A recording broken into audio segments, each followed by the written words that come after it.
दाऊ की दुर्बलता को देख श्री कृष्ण वन में लेकर आते हैं जहाँ उनकी गाय चरती थीं। उसी घास पर श्री कृष्ण अपने पैर रखते हैं और मूसल की शक्ति के दुष्प्रभाव से वही घास कांटों में परिवर्तित हो चुकी थी। श्री कृष्ण के पैरों में रक्त देख दाऊ उन्हें वहाँ से हटा देते हैं और श्री कृष्ण के पैरों से कांटे निकालते हुए इसका कारण पूछते हैं तो श्री कृष्ण दाऊ को एक संकेत देते हैं कि ये सब मूसल की शक्ति के कारण हो रहा है। अगर रोमहर्षण द्वारिका में रहा तो द्वारिका का अंत जल्द ही हो जाएगा और उन्हें रोमहर्षण के साथ द्वंद के लिए बोलते हैं। द्वारिका में रोमहर्षण से युद्ध कर रहे सांब और निशांत को वो बुरी तरह से परास्त कर चुका था और उनका अंत ही करने वाला था कि तभी वहाँ दाऊ आ जाते हैं और उसे रोककर द्वंद के लिए ललकारते हैं। तो रोमहर्षण दाऊ से बोलता है कि बलराम, तुम ये जानते हुए भी कि महादेव के वर के कारण तुम मुझे कभी भी परास्त नहीं कर सकते हो, फिर भी समस्त द्वारिका के सामने पुनः अपना उपहास करवाना चाहते हो। तो दाऊ क्रोधित होकर बोलते हैं, चाहे मेरा अंत ही क्यों ना हो जाए, चाहे सभी के सामने मैं उपहास ही क्यों ना बन जाऊं, किंतु ऐसे तो द्वारिका से तुमको नहीं जाने दूंगा। जिसके पश्चात सभी द्वारिका वासियों के सामने दाऊ और रोमहर्षण युद्ध के लिए सज्ज होते हैं। दाऊ अपने संपूर्ण बल के साथ रोमहर्षण पर प्रहार करते हैं परंतु उनका सारा बल व्यर्थ हो जाता है। दाऊ को निर्बल देख रोमहर्षण उन पर हंसता है। दाऊ कितना भी प्रयास कर लेते हैं परंतु रोमहर्षण को पराजित नहीं कर पाते हैं। तो ये देख राधा जी श्री कृष्ण से उनकी सहायता के लिए बोलती हैं। तो श्री कृष्ण बताते हैं कि दाऊ अभी भी बल से काम ले रहे हैं, उन्हें बुद्धि से काम लेना होगा। दाऊ और रोमहर्षण में गधा युद्ध होता है जिसमें भी दाऊ को बुरी तरह से पराजय मिलती है। रोमहर्षण महादेव से प्राप्त वर के कारण दाऊ को बुरी तरह से मारता है। दाऊ का पूरा शरीर लहूलुहान हो जाता है और भूमि पर गिरकर मूर्छित हो जाते हैं। ये देख सभी रोने लगते हैं। रोमहर्षण अपनी जीत पर अत्यंत प्रसन्न होता है और श्री कृष्ण का उपहास करते हुए बोलता है कि द्वारिका का प्रधान सेनापति कृष्ण का भाई ही नहीं, कृष्ण का अहंकार बलशाली बलराम कैसे धरती की धूल चाट रहा है। मैं रोमहर्षण विजयी हुआ और इसी के साथ ही बलशाली बलराम का भी अंत हो गया और सभी को चेतावनी देता है कि उसके प्रस्थान का समय आ गया है। अब ये द्वारिका कुछ ही क्षण में जलमग्न होने वाली है। श्री कृष्ण दाऊ को जगाने का प्रयास करते हैं।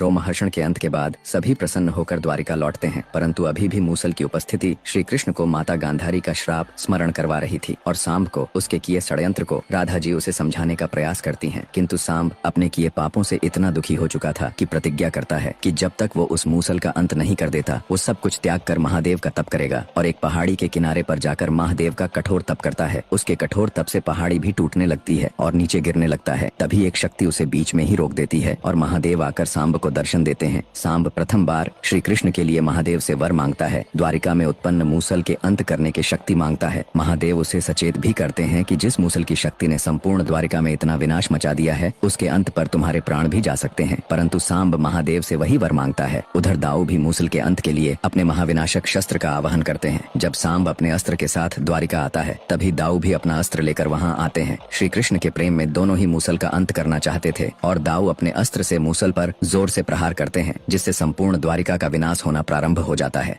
जैसे ही दाऊ अपने संपूर्ण बल से महाविनाशक अस्त्र से मूसल पर प्रहार करते हैं मूसल की नकारात्मक शक्ति संपूर्ण द्वारिका में फैल जाती है। श्री कृष्ण को छोड़कर सभी दूर जा जाकर गिरते हैं और मूर्छित हो जाते हैं। द्वारिका के महल में तक दरारें आना प्रारंभ हो जाती है। कुछ समय पश्चात जब सबकी मूर्छा भंग होती है तो सभी देखते हैं कि मूसल तो अपने स्थान पर सुरक्षित था। तो सांब भी मूसल का अंत करने के लिए उस पर प्रहार करने लगता है। तभी मूसल में दरार आने लगती है और छोटे छोटे टुकड़ों में विभाजित होकर टूट जाता है। दाऊ जानते थे कि नकारात्मक शक्ति से उत्पन्न मूसल एक संपूर्ण युग को तक नष्ट करने की शक्ति रखता है, इसीलिए उसके टुकड़ों को वन में लेकर आते हैं। हर टुकड़ा इतना भारी रहता है कि उसे निशांत संपूर्ण बल लगाकर भी नहीं उठा पाता है। इसलिए द्वारिका के कुशल लुहारों को उन्हें बारीक चूर्ण में परिवर्तित करने के लिए बुलाया जाता है। दाऊ निशांत को मूसल की सुरक्षा की जिम्मेदारी सौंपकर द्वारिका में प्रश्नोत्सव कार्यक्रम सम्मिलित होते हैं जहाँ पर द्वारिका पर आई विपदा टलने की प्रसन्नता में श्री कृष्ण राधा जी संग रास करते हैं जिसमें श्री कृष्ण की बांसुरी पर स्वयं महादेव तांडव करते हैं। तभी असुर गुरु शुक्राचार्य के गुप्तचर लुहारों में सम्मिलित होकर सभी को मूर्छित करके मूसल का एक टुकड़ा चोरी कर लेते हैं।